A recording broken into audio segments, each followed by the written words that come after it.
Informasi lain, saudara, kebakaran hutan dan lahan yang melanda hampir seluruh daerah di Riau belum juga padam. Menteri Kehutanan Raja Juli Antoni menyatakan kebakaran lahan di Kabupaten Rokan Hilir diduga disengaja untuk membuka lahan perkebunan sawit.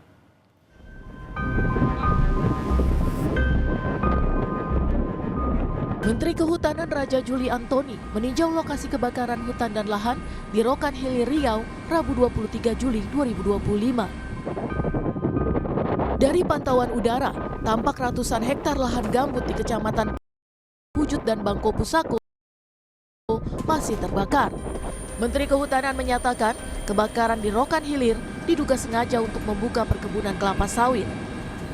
Itu kelihatan sekali bahwa ini memang dibakar ya. Jadi untuk kepentingan land clearing antara dua kebun sawit gitu ya. Ini kelihatan mau bikin baru. Akan cara-cara lama yang nggak boleh dilakukan lagi sebenarnya. Kebakaran hutan dan lahan juga terjadi di Desa Rimbo Panjang Kampar.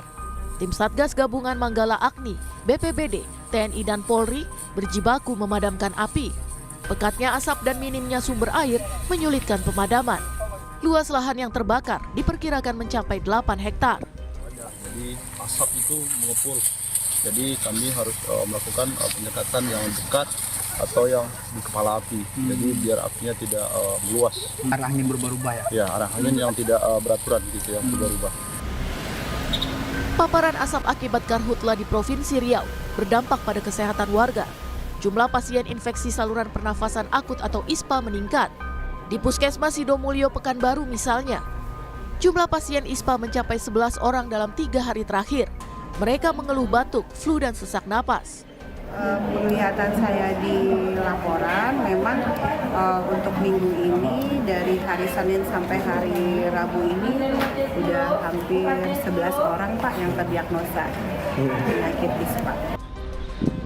Badan Nasional Penanggulangan Bencana bersama BMKG melaksanakan modifikasi cuaca untuk mengatasi karhutla.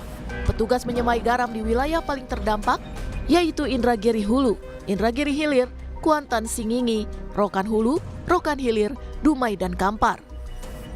Tim Liputan Kompas TV.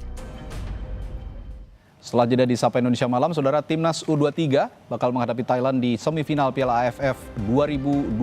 Bagaimana peluang Indonesia bisa ke final kejuaraan?